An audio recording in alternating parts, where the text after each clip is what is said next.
Hello and इस वाले video में हम लोग बात करेंगे पैसिव वॉइस के बारे में। सबसे पहले मैं कुछ बेसिक चीज़ें आपको बता दूं कि जो हमारा वॉइस होता है उसके मेनली दो पार्ट होते हैं। हम दो तरह से वॉइस को देखते हैं, एक हमारा एक्टिव वॉइस होता है और दूसरा वॉइस होता है पैसिव वॉइस। ठीक है, एक एक्टिव वॉइस और एक पैसिव वॉइस। एक्टिव वॉइस में जो होता है हमारा सब्जेक्ट डोमिनेट करता है, ठीक है, और पैसिव वॉइस में हमारा ऑब्जेक्ट डोमिनेट करता है। ठीक है, सब्जेक्ट यहाँ पर हेल्पिंग वर्ब आएगा, फिर उसके बाद उसका मेन वर्ब, और यहाँ पे फिर उसकी ऑब्जेक्ट आएगा। उसी ऑब्जेक्ट को उठा के हम आगे ले आते हैं और सब्जेक्ट को पीछे ले जाते हैं। और मेनली हम प्रीपोजिशन अपना बाय यूज़ करते हैं, लेकिन अगर ऐसा मैं बोलूँ कि सब जगह ही बाय यूज़ करते हैं तो ऐसा भी नहीं है। ठीक है, यहाँ पर हेल्पिंग वर्ब में थोड़ा सा चेंजमेंट होगा और मेन वर्ब में थोड़ा सा चेंजमेंट हो जाएगा। इस तरह से क्या होगा, पैसिव वॉइस बन जाएगा जहाँ पे हम क्या करेंगे, ऑब्जेक्ट को डोमिनेट करवा देंगे। ठीक है, जल्दी से आगे बढ़ते हैं। तो आज हमें पढ़ना क्या क्या है, कि हम सीखेंगे एक्टिव और पैसिव वॉइस के बीच में डिफरेंस क्या है। फिर हम उसके बाद देखेंगे पैसिव वॉइस को यूज़ कैसे करते हैं और किस तरह से सेंटेंसेस को बनाया जाता है पैसिव वॉइस में। ठीक है, तो जब हम एक एक्टिव वॉइस को यूज़ करते हैं, when we use an active verb we say that the subject does.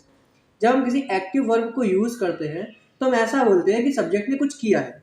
ठीक है, जैसे सी क्लीन द रूम यस्टरडे। तो ये जो लड़की है ना, इसने क्या किया है, इसने कल ही कमरा को साफ किया है, कल कमरे को साफ किया था। तो यहाँ पे इस लड़की के बारे में सब ये बोल रहे हैं कि इस लड़की ने कुछ किया, उसने कुछ किया। तो हमारा एक्टिव वर्ब जब भी यूज़ करते हैं तो यहाँ पे हमारा जो क्लीन है ये अपने आप में एक एक्टिव वर्ब है जो कि बताती है कि हमारे सब्जेक्ट ने कुछ ना कुछ काम किया है। लेकिन जब हम एक पैसिव वर्ब यूज करते हैं तो we say that happens to the subject. कुछ हुआ है किसके साथ, सब्जेक्ट के साथ। The room was clean. हाँ, तो रूम हमारा क्या था, सब्जेक्ट था, और सब्जेक्ट के साथ कुछ हुआ है। सब्जेक्ट के साथ क्या हुआ कि सब्जेक्ट को साफ कर दिया गया है। तो जब हम पैसिव वर्ब यूज करते हैं तो पैसिव वर्ब में सब्जेक्ट के साथ कुछ होता है, ठीक है, और जब हम एक्टिव वर्ब यूज करते हैं तो सब्जेक्ट ने कुछ किया होता है। दोनों में फर्क है बहुत। यहाँ पे सब्जेक्ट कुछ करता है एक्टिव वर्ब में, और यहाँ पे सब्जेक्ट के साथ कुछ हुआ होता है। जैसे रोहन को गुंडों के द्वारा मारा गया, मैं ऐसे बोलता हूँ चलो कि रोहन को गुंडों के द्वारा पीटा गया। ठीक है, तो यहाँ पे सब्जेक्ट कौन होगा, रोहन, है ना। तो रोहन के साथ कुछ हुआ है, रोहन के साथ क्या हुआ कि रोहन मारा गया है ना? ऐसे हम बोलते हैं। आई होप कितनी बात समझ में आई। अगली स्लाइड में बढ़ेंगे फटाक से। How to change active to passive voice. तो कह रहा है कि कैसे चेंज करना है। दे इनवाइटेड, और फिर कितने लोगों को इनवाइट किया, 100 पीपल। ये सब्जेक्ट था, मेरा ऑब्जेक्ट था, ये हमारी वर्ब थी, और ये था अदर वर्ड्स। ठीक है, हमने उठा के किया क्या, ऑब्जेक्ट को उठा के किस में बदल दिया, सब्जेक्ट में। उसके बाद हमने वर्ब में थोड़ा बहुत चेंजमेंट किया। ये चेंजमेंट कैसे करना है, ये चेंजमेंट होगा टेंस के अकॉर्डिंग। जब आप सीखेंगे टेंस, अलग अलग टेंसेस के अकॉर्डिंग वर्ब में भी अलग अलग चेंजमेंट होगा। और उसके बाद हमने सब्जेक्ट को उठा के यहाँ पे कि the 100 people were invited to the wedding, by them भी लगा सकते हैं। इन्होंने जैसे कि गायब कर रखा है इसको, तो हम बाय देम भी लगा सकते हैं। तो एक्टिव में जो हमारी वर्ब थी वो इन्वाइटेड थी, और पैसिव में हमारी वर्ब क्या बन गई, वर इन्वाइटेड। क्योंकि हमें पता है इन्वाइटेड जो है वो किसका है, पास्ट इंडेफिनिट का।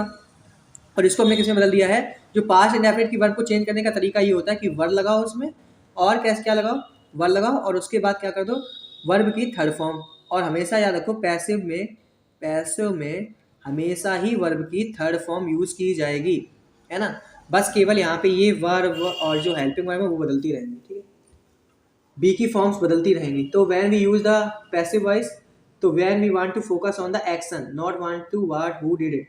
हम जब ये चाहते हैं कि हमारा एक्शन पे फोकस रहे, ना कि इस पे फोकस रहे किसने क्या किया, ये हमें इससे मतलब नहीं, बल्कि हुआ क्या है, आखिर हुआ क्या है, इस पे जब हम फोकस रखना चाहते हैं तो उस टाइम पे हम किसका यूज करते हैं, पैसिव वॉइस का यूज करते हैं। I have been offered a job, मुझे ऑफर किया गया, क्या किया गया, एक जॉब को। तो यहाँ पे हम एक्शन ऑफर पे ज़्यादा क्या करना चाहते हैं, फोकस देना चाहते हैं। और जब हम एक्शन पे फोकस देना चाहते हैं तो हम यूज़ करते हैं, वहाँ पर ऐसे टाइम पे हम पैसिव वॉइस का यूज़ करना शुरू करते हैं। When we don't know who what did the action, जब हमें ये नहीं पता कि किसने क्या किया है, ठीक है, तो ये क्या होता है, when it is very obvious, और ये obvious हो, my car was stolen, लेकिन ये obvious नहीं है, मेरी कार चला देना कोई obvious बात नहीं, चोरी हो गई ना। तो यहाँ पे क्या हुआ, किसने किया कुछ नहीं पता, तो क्या हुआ, कार चोरी हो गई। तो चोरी की किसने होगी, किसी बंदे ने करी होगी, बाय द सम, है ना, बाय समवन, किसी ने किया होगा। लेकिन हमें क्या करना है, यहाँ पर एक्शन दिखाना है, एक्शन पे फोकस, कि चोरी होना, एक तो हमने इस पे फोकस किया है, ठीक है, कि यहाँ पे एक्शन पे हम फोकस कर रहे हैं, तो हम यहाँ पे एक्शन पे फोकस कर रहे हैं। माई कार वॉज स्टोलन, ठीक है। तो ये अपने आप में सब्जेक्ट, और सब्जेक्ट के साथ कुछ हुआ है। अभी मैंने इस तरह से भी समझाया।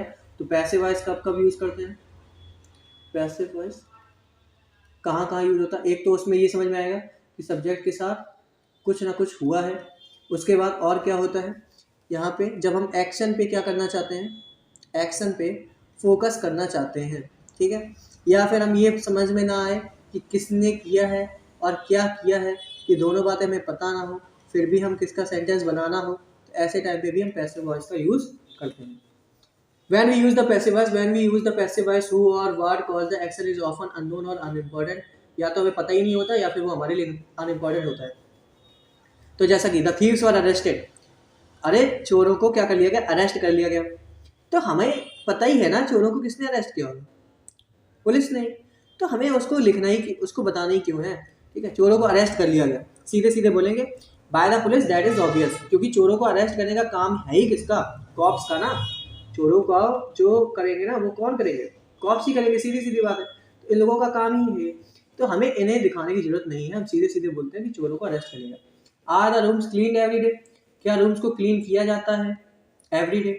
It's a not important who clean them, ये जरूरी नहीं है कि किसने साफ किया, ये जरूरी है कि साफ होना चाहिए। मतलब हम एक्शन पे फोकस कर रहे हैं, और जब जब हम एक्शन पे फोकस करते हैं तब तब मैंने बताया किसका यूज करते हैं, पैसिव वॉइस का।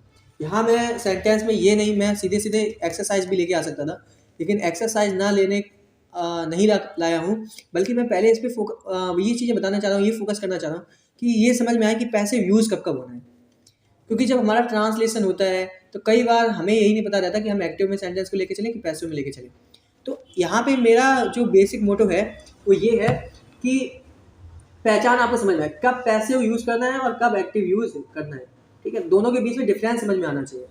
तो जहाँ भी हमें एक्शन पे फोकस करना हो, यहाँ पे एक्शन फोकस कर रहे हैं, हमें इससे कतई मतलब नहीं है कि हमारा सब्जेक्ट क्या है, ऑब्जेक्ट क्या है, क्या हुआ क्या नहीं हुआ। वो ऑब्वियस होगा, या तो ऑब्वियस होगा बहुत ज़्यादा कि पुलिस ने ही किया है, वो ऑब्वियस बात है।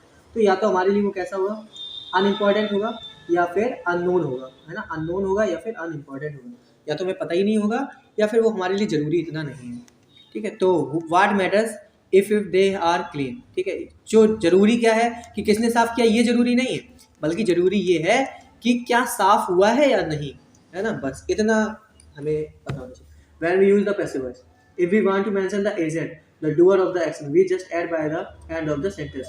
लेकिन अगर कभी कभार हमें बताना ही पड़ जाए, अपने एजेंट को लाना ही पड़ जाए कि किसने ये काम किया है, तो हम उसे बाई के द्वारा लास्ट में जोड़ देते हैं। दिस हाउस वाज बिल्ट, इस घर को बनाया गया था। लेकिन अभी मुझे क्या चाहिए, मुझे मान लो मुझे सब्जेक्ट उसकी ज़रूरत है, हमारे एजेंट की ज़रूरत है कि किसने ये काम किया है, तो उसको हम क्या करते हैं, बाई के थ्रू, हमारा बाई प्रीपोजिशन होता है, इसके थ्रू हम क्या कर देते हैं, उसको जोड़ देते हैं, ठीक है। तो पैसिव वॉइस बनाना कैसे है, सबसे पहले तो बी की फॉर्म्स चलेंगी और पास्ट का पार्टिसिपल चलेगा। पास्ट का पार्टिसिपल का मतलब होता है वर्ब की थर्ड फॉर्म। पास्ट पार्टिसिपल आपको पता होंगे, पार्टिसिपल हमारे पास कितने तरह के होते हैं, पार्टिसिपल होते हैं तीन, कौन कौन से, प्रेजेंट पार्टिसिपल जिसको कैसे बनाया जाता है, वर्ब में आईएनजी लगा के। पास्ट पार्टिसिपल कैसे करता है काम, पास्ट पार्टिसिपल को बनाते हैं वर्ब की थर्ड फॉर्म लगा के, ठीक है, वर्ब की थर्ड फॉर्म का लगा के। काम ही कैसे करते हैं, एडजेक्टिव की तरह, कैसे काम करता है, एडजेक्टिव की तरह। और एक हमारा होता है परफेक्ट पार्टिसिपल। परफेक्ट पार्टिसिपल कैसे बनता है, हैव में और वर्ब की आईएनजी फॉर्म लगा के, है ना। तो ऐसे पार्टिसिपल हमारे काम करते हैं। तो यहाँ पे हमें बी की फॉर्म क्या हो सकती है, एज हो सकती है, एम हो सकती है, आर हो सकती है, वॉज हो सकती है, वर हो सकती है, ये बी की फॉर्म्स होती है। तो ये अल्टरनेटिवली क्या होती रहेंगी, चेंज होती रहेंगी अकॉर्डिंग टू सेंटेंसेस। सेंटेंस के अकॉर्डिंग ये क्या होती रहेंगी, चेंजमेंट इनमें होता रहेगा। ओके, नाउ आगे बढ़ते हैं। तो यहाँ पे देखो अब इन्होंने दिया भी है कुछ, एक चार्ट वगैरह दिया है, तो इसमें देखना ध्यान से। अभी ये सब पैसिव का ही दिया है, मैं ऐसे नहीं बताने वाला हूँ। मैं अगले वाले वीडियो में पहले तो सारे टेंसेस को अलग अलग लेंगे हम, ठीक है, सबसे पहले तो हम ये जो अपने डिक्लेरेटिव और इंटेरोगेटिव है इनको बनाना सीखेंगे, इसके बाद मैं इम्पेरेटिव पे जाऊँगा, ठीक है। तो मैं इसकी 2 वीडियो और बनाऊँगा, एक तो टेंस के बिहाफ से और एक बनाएंगे हम लोग इसके इम्पेरेटिव वगैरह उसमें देखेंगे, और अगर मन रहा तो फिर एक एक्सरसाइज भी कर लेंगे, ठीक है। तो ये 3 वीडियो आगे इस तरह से एक्टिव वॉइस की सीरीज में मैं चलाने वाला हूँ, है ना। तो प्रेजेंट सिंपल, यहाँ पर प्रेजेंट सिंपल में हम देखते हैं कि बी की फॉर्म चाहिए। अच्छा, हैव बीन, हैज बीन ये भी आएगा, इज बीइंग, आर बीइंग ये भी आएगा, वाज बीइंग, वर बीइंग भी आएगा। पास्ट पार्टिसिपल क्या है, बिल्ट बिल्ट बिल्ट बिल्ट, सभी जगह थर्ड फॉर्म यूज कर ली मैंने, ठीक है, थर्ड फॉर्म यूज कर ली है। तो अभी मुझे नहीं लगता मैंने इस वाले लेक्चर में इसमें मैंने ये भी नहीं कवर कराया है, तो यहाँ पर मैंने अभी ये नहीं करवा रहे हैं, हम ये नहीं बताएंगे किस तरह से चेंजमेंट करना है, वो मैं फिर पूरा ही चार्ट बनाऊंगा, क्योंकि अभी पूरा तरीके से कंप्लीट भी नहीं है ना।